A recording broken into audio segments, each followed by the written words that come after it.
Hey everyone, welcome to the Dutchman's Wood Shack. Now today, this is a short video and I'm finishing these things off, okay? So this one's pretty much ready to go, alright? So everything I've cleaned off on it, pretty much, once I've sanded it to where I want it, I use a tack cloth. Now this has got one coat of polyurethane on it already, but I'm just going to go over it again a little bit. What I usually do when I'm doing bark bowls, or bark snowman in this case, snow people,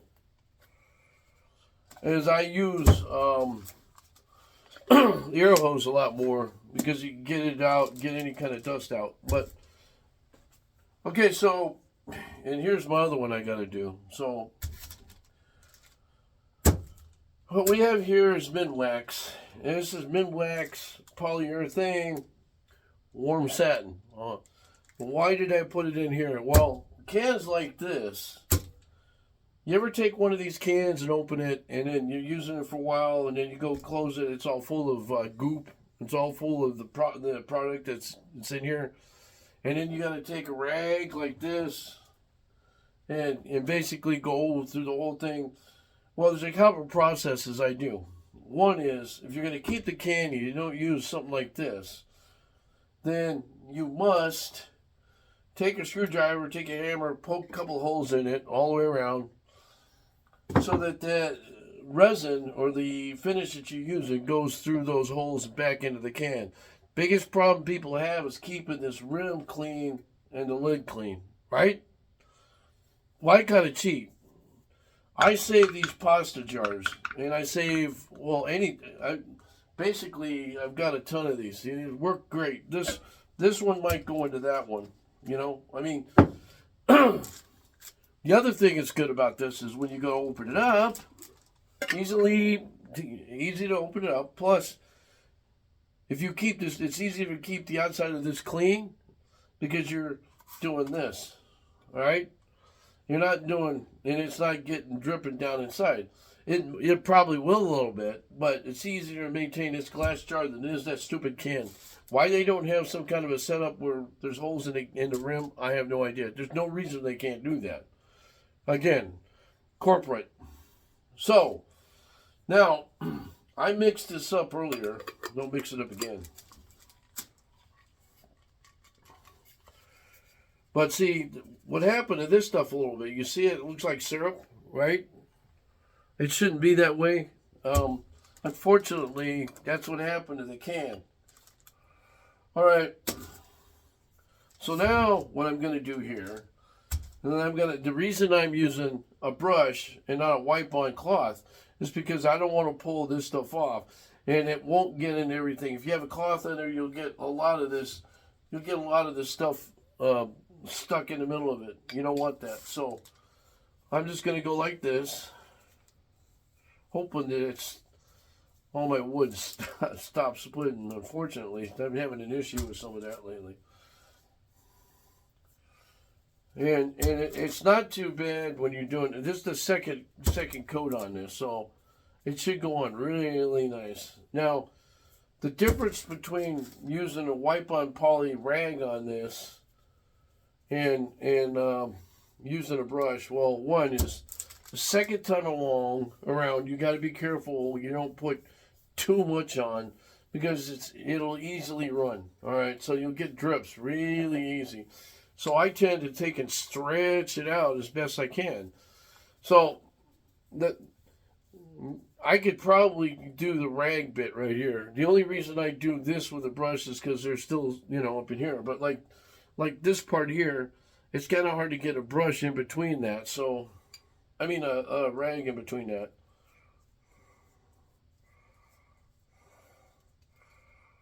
And so,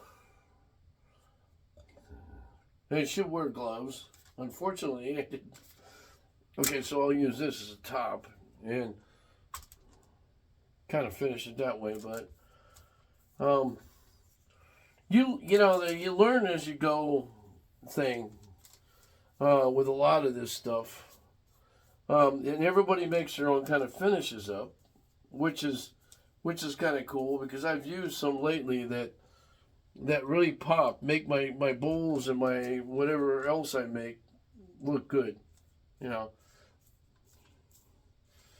Now, most of the time I use Wipe-On Poly on probably 90 some odd percent of the product I made. But I'm to the point now where I want something more than just what I had as far as that's concerned. And then here's the other thing too: is you're doing this. I should be wearing gloves, like I say, but I can. As you're doing this stuff, make sure you go back and forth. You know, and keep an eye on it. I always like to take a flashlight to the sides of it so you can see drips if they're coming. Okay, they're coming. I'm going to start on the bottom of this one, which I pretty much have got everything sanded. Now, the fun part about these things is, you know, you're taking what's left of a tree, you know, bark, and you're kind of leaving it on there. It's kind of a statement, you know, in my opinion anyway.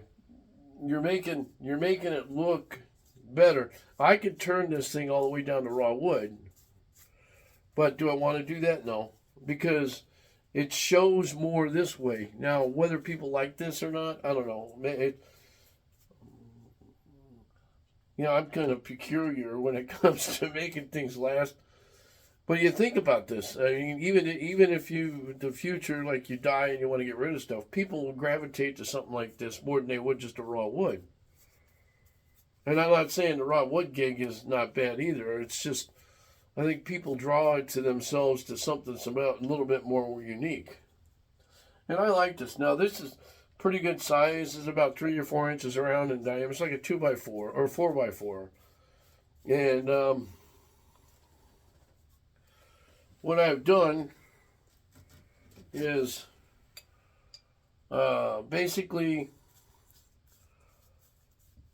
taken something that's a little bit more than a 4x4 and turned it just a branch. So my version of woodchuck, I guess.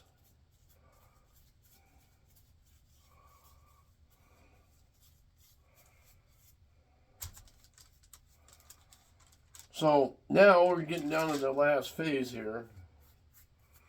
Now, the only drawback about these brushes is sometimes it tends to come off. These little, because there's one right there, but I can get it off later. And it really doesn't affect it too much, but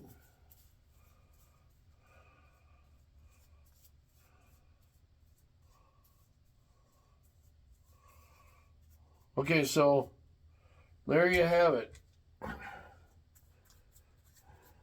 Now, what I tend to do is go backwash on a lot of stuff because sometimes it doesn't get it all the way. But yeah, there you have it.